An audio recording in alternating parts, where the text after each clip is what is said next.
En medio de la aguda crisis que sacude al sistema mundo capitalista, sucesos de todo orden y efecto sacuden a distintos países, propiciando ampliadas protestas. Indonesia, Haití e Irán realzan entre las más recientes, pero también avivando altos niveles de violencia oficial que, como siempre, encuentran en el uso de las armas su recurso para poder perpetuarse en el poder sin respetar la voz del pueblo. Prolongación del orden global con claras evidencias de crisis de acumulación capitalista que obedece a disputas y guerras que tienen en vilo a la humanidad. Una disputa por predominios y control de amplios territorios que ahora tiene el foco en Ucrania, pero que se irá ampliando a otras coordenadas del globo.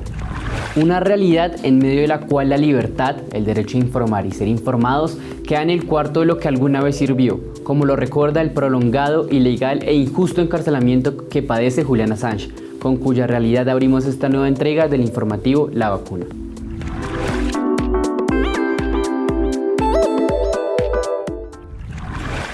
No olviden nuestros recomendados de la semana. Adquiéralos en nuestra oficina física o en nuestra librería virtual. Librería desde abajo.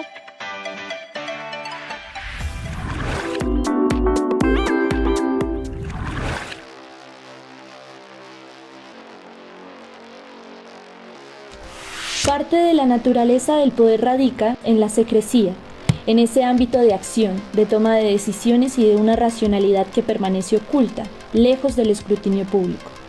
No es causal que los encargados de la administración gubernamental sean conocidos como secretarios de Estado, aquellos que guardan los secretos del poder.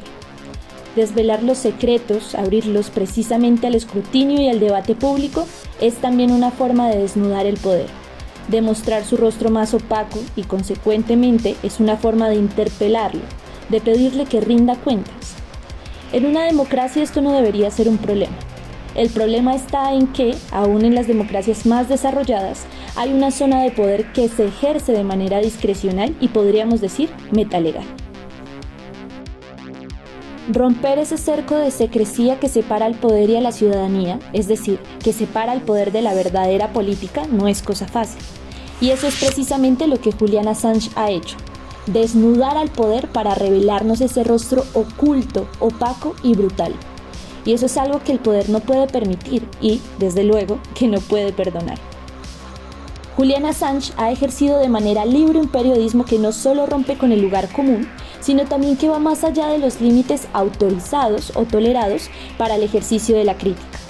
Al periodismo se le permite, o cuando menos, se le tolera criticar lo visible, aquello que todos vemos, aquello que se escenifica en el espacio público para el público. Discursos, declaraciones, actos, reuniones protocolarias. Lo que no se permite, lo que no se tolera, es criticar lo invisible. Esas regiones de discrecionalidad donde el poder se ejerce aún en democracias sin consideraciones éticas o legales de ningún tipo. El reflejo en el espejo de la violencia es un rostro que el poder no tolera y la reacción inmediata para mantener unida la cadena que une al poder con el secreto es eliminar al eslabón más débil, es decir, al más vulnerable, que en este caso es el mensajero Julian Assange. Independientemente del régimen del que se trate, hay un reducto esencial que define y da forma al poder como lo vio Foucault, el vigilar y castigar. Este binomio se aplica no solo en situaciones de emergencia, de guerra o de crisis. A la manera de Huxley, de Orwell, se aplica discretamente y de manera cotidiana a los propios ciudadanos sin que estos estén del todo conscientes. El periodismo de Assange también reveló las capacidades de la tecnología para empoderar a ese ciudadano de a pie, cuando menos a quienes tienen las competencias para utilizarla, y quienes al emplearlas de manera crítica han logrado invertir la fórmula.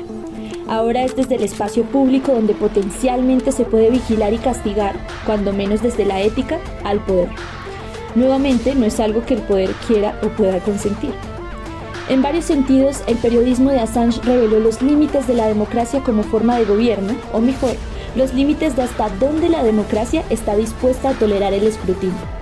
Más allá de ese punto de tolerancia, uno se topa con la expresión esencial del poder que ya habían apuntado tanto Weber como Trotsky al referirse al Estado, el uso de y el recurso de una violencia legítima, aunque en este caso esa violencia, la vulneración de los derechos fundamentales de Assange, se exprese disfrazada de todo un andamiaje jurídico.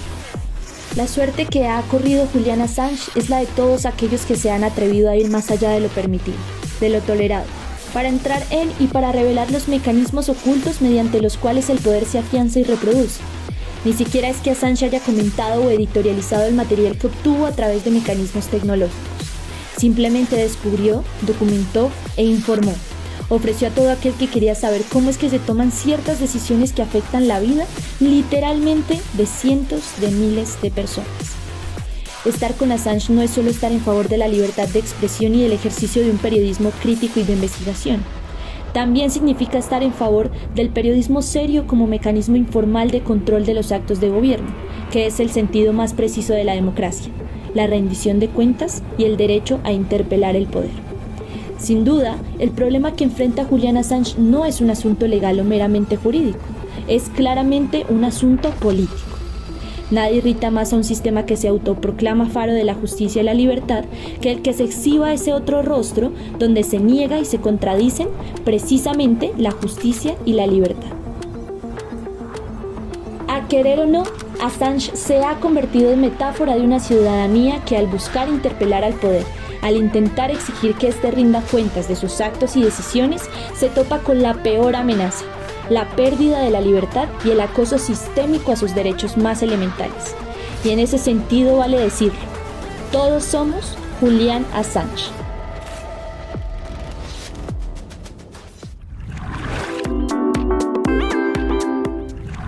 Hay opresión, pero también resistencia. Hay violencia, pero también quienes se le oponen, desnudando con sus actos de dignidad la esencia del poder, su entrañable unidad con la violencia y con ello el origen de la injusticia, las exclusiones, la negación de los derechos humanos, entre otros muchos males que cubren a la sociedad como un todo. El ejemplo vivo de Assange recuerda y enseña que transformar el actual estado de la humanidad solo es posible si llenamos nuestras vidas de permanentes actos de dignidad, individuales, pero sobre todo colectivos. Actos de dignidad que deben arrinconar al capitalismo y el neoliberalismo como sistema de acumulación, el cual, una vez, en esta ocasión con motivo de la guerra en Ucrania, ha quedado al desnudo. Veamos esto en el siguiente informe. Gane quien gane la guerra, el perdedor es el mito neoliberal. Tras más de 7 meses de guerra entre Rusia y Ucrania, los indicios de su agudización no dejan de presentarse, amenazando con extenderse más allá de sus fronteras. Una guerra que ha disparado el militarismo, el armamentismo, que ya estaban en curso por la disputa entre imperios que hoy lo copa todo. Una guerra que va dejando en claro que, como siempre, llegado el límite de acumulación y por lo tanto obligado a un nuevo reparto del mundo y sus mercados, el capital acude al expediente de la guerra. En este caso, independientemente de quién gane la guerra tradicional, lo que ha quedado expuesto es el mito neoliberal, sus limitaciones y su extrema fragilidad. Uno de los pilares de este mito era que los mercados siempre funcionarían mejor si el gobierno no intervenía.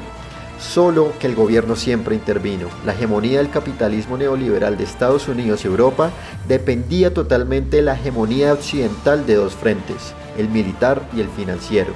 Con estos dos mecanismos podían obligar a cualquier país a nunca cerrar sus mercados y garantizaban siempre acceso a insumos esenciales. En el caso europeo, la energía, ahora ha quedado más que claro que la fragilidad derivada del modelo neoliberal solo podrá resolverse si el Estado interviene. Derivado de los mercados internacionales, los ciudadanos de Estados Unidos comenzaron a experimentar la escasez y Washington tuvo que amenazar con fuertes intervenciones si no se priorizaba la demanda interna.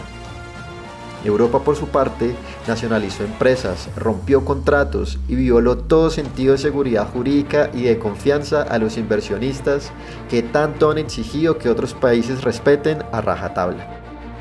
El otro pilar del mito era que toda ganancia privada estaba 100% justificada porque las empresas corren todo el riesgo al poner su capital.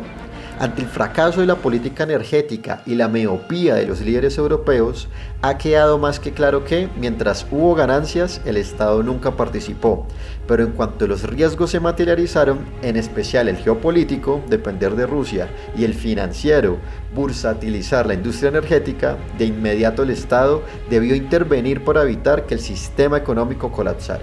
Esto de inmediato nos obliga a repensar si es justo permitir que un sistema donde privaticen ganancias y se socialicen las pérdidas es el modelo que queremos mantener hacia adelante. El riesgo moral ya era alto después de la crisis de 2008, donde el Estado tuvo que resolver el desastre que el neoliberalismo causó. En su momento se rescató industrias porque eran muy grandes para fallar. Ahora se está rescatando a empresas porque la industria energética es muy importante para fallar. Acción en la cual Alemania, por ejemplo, el pasado 16 de septiembre tomó el control de las actividades que la petrolera rusa Rosneft adelantaba en Alemania a partir de varias refinerías con que cuentan allí y con las cuales procesa el 12% del petróleo que consume el país. Refinerías que ahora serán administradas por la Agencia Nacional responsables de gestionar las redes energéticas, para, supuestamente, responder a los riesgos que pesan sobre la seguridad de los suministros. Especial atención colocan en la refinería de Schwedt, que garantiza el suministro de productos petroleros a toda la región de Berlín. En esta misma línea, el 21 de septiembre el gobierno alemán confirmó la nacionalización del gigante energético Uniper, asfixiado por los cortes de suministro de gas ruso. La empresa era propiedad del grupo público finlandés Fortum y era el principal cliente de la empresa rusa Gazprom, al tiempo que una columna vertebral del suministro de gas en Alemania. Utilizando los términos neoliberales, ¿cuál es el incentivo que tienen las empresas en el sector energético si saben que el Estado siempre intervendrá para salvarlas? ¿Y vale la pena mantener un modelo en el que la participación del Estado sea únicamente para absorber las pérdidas? La evidencia indica que no, y que la sociedad está en mora de arrinconar y enterrar este modelo económico, social, político, cultural, que no hace más que ahondar las desigualdades y la injusticia social. Esta fue una nota elaborada a partir de una columna publicada en el diario La Jornada.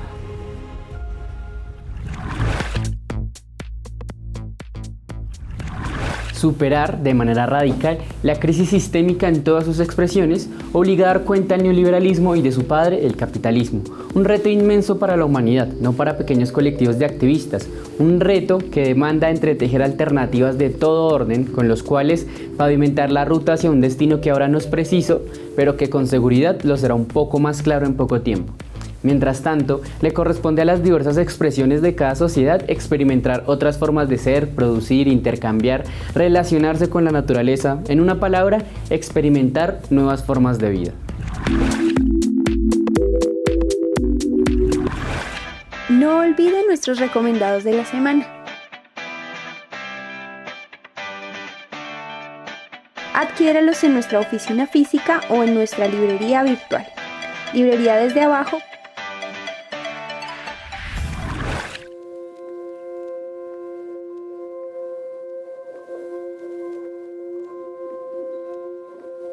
Alternativas por construir que no todo lo inventan. Hay formas de producir y de redistribuir el trabajo conocidas por todas y todos, como sucede con la propiedad pública de las empresas de servicios públicos, fundamentales para garantizar derechos humanos que siempre tendrían que respetarse, como el acceso seguro a la luz, agua, gas, transporte, acceso por demás a precios mínimos, toda vez que millones de empobrecidos tienen que elegir, por ejemplo, entre pagar estas facturas que acaban con todos sus ingresos o alimentarse. Ante esta realidad, el inconformismo crece por doquier, empezando por quienes habitan la costa caribe, realidad que llevó al actual gobierno al acuerdo con empresas generadoras, distribuidoras y prestadoras de electricidad para congelar las tarifas o parar su incremento. En el mes de octubre-noviembre deberían llegar las facturas con menor incremento, cuyo porcentaje lo determina cada una de las empresas. Como es conocido, el sector eléctrico era un bien público, un monopolio estatal hasta los años 90 del siglo XX, cuando decenas de las empresas que prestaban este servicio fueron privatizadas. Desde entonces, un derecho fundamental, el acceso a la luz, es asumido por particulares como un negocio y como tal debe rentar ganancias. Esa es la esencia de la propiedad comercial capitalista. Es decir, las rebajas tarifarias podrán materializarse, pero no serán contundentes. Un acuerdo gobierno-empresarios en el cual estuvieron ausentes los representantes de la sociedad civil o de los usuarios, pero a su vez un acuerdo que recuerda que la propiedad de los servicios públicos debe ser pública, garantizando con ello que no sea negocio sino un instrumento para satisfacer derechos humanos fundamentales o básicos. Lógicamente, como lo enseña la historia pasada y presente, lo público tampoco es garantía de que este tipo de servicios no sea asumido como un negocio. La experiencia del funcionamiento de las empresas públicas de Medellín así lo enseña. La invitación, por tanto, es a retomar este reto de la estatización, superando las inconsistencias que no le permiten ser bien común a pesar de ser públicas. El reto es para el llamado gobierno del cambio, debatir con todo el país la opción, formas, medidas para hacer realidad la propiedad pública pero colectiva de estas y otras empresas, como las que prestan el servicio del agua, la luz, el gas y el transporte. Un reto que no es menor ni sencillo de materializar, pero que así debe ser. En los diálogos incluyentes, este debería ser un aspecto por considerar. La realidad del neoliberalismo, hoy desnudo en todas sus incongruencias, contradicciones, mentiras, manipulaciones y evidencia de su real razón de ser, a ello invitan. Un proceder, un propósito de nuestra sociedad que debe estar sustentado en conceptos, evaluaciones y cifras precisas, sin información verificable profunda de cada uno de los aspectos fundamentales del actual modelo social y de las alternativas que se van abriendo para superarlo, no es factible avanzar. Una labor en la cual Ediciones Desde Abajo está comprometido con todas y cada uno de los libros que publica, al igual que el periódico Desde Abajo con cada una de sus ediciones. Labor desplegada con la convicción de que para rebelarse contra el actual estado de cosas, cimentar y levantar otro modelo social, hay que estar bien informados. Gracias por su audiencia y no dejen de enviar sus comentarios, críticas, propuestas, artículos, pues juntando manos, saberes y sueños haremos de la lucha por una sociedad otra una realidad. La situación del hombre, creador de Wikileaks, sigue siendo la privación de la libertad y el acoso sistemático a sus derechos humanos. ¿Es esto justo con Julian Assange, un hombre que rompía el cerco que separaba el poder y la ciudadanía? Por otro lado, la situación acerca de la guerra entre Rusia y Ucrania sigue dando de qué hablar. Sin embargo, sea quien sea el ganador y el derrotado, algo parece ser claro. El perdedor aquí es el modelo neoliberal. ¿Qué nos indica su derrota? Por último, y como parte del fracaso del neoliberalismo, en días anteriores, el gobierno del cambio, como se hace llamar, ha llegado a unos acuerdos con las empresas de energía de la costa caribe, quienes han afectado aún más el bolsillo de los miles de empobrecidos y empobrecidas que no ven la posibilidad de pagar por un derecho fundamental como es el de la electricidad. ¿Cuáles deben ser las acciones del gobierno y la sociedad para solventar dicha situación? Para estas y muchas más preguntas, esperamos que la próxima entrega de la vacuna, el antídoto contra la desinformación, sea de gran ayuda para la discusión y el accionar en busca de una nueva sociedad.